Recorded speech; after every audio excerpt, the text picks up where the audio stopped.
কিয়ামতের ভয়াবহতা থেকে বাঁচার জন্য হযরত মূসা আলাইহিস সালাম আল্লাহর কাছে একটা আমল চাইলেন।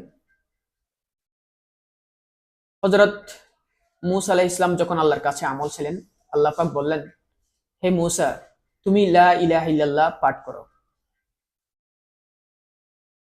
হযরত মূসা আলাইহিস সালাম এটাতে সন্তুষ্ট না হয়ে আরেকটা আমল চাইলেন। তখন আল্লাহ পাক হযরত মূসা আলাইহিস সালামকে বললেন, হে মূসা, যদি পৃথিবীর সাত জমিন এবং সাত আসমান যদি মিজানের এক পাল্লায় রাখা হয়, লা ইলাহা ইল্লাল্লাহ অপর পাল্লা রাখা হয়, তাহলে লা ইলাহা ইল্লাল্লাহর পাল্লা ভারী হবে। সুতরাং আপনারা বুঝতে পেরেছেন লা ইলাহা ইল্লাল্লাহর কতটুকু ফজিলত। আপনারা হাঁটতে, বসতে, যে কোনো অফিসের সময় নীরবে সবসময় জিকির করার জন্য চেষ্টা করবেন, যাতে আমরা আমাদের নাজাতের উসিলা হয়।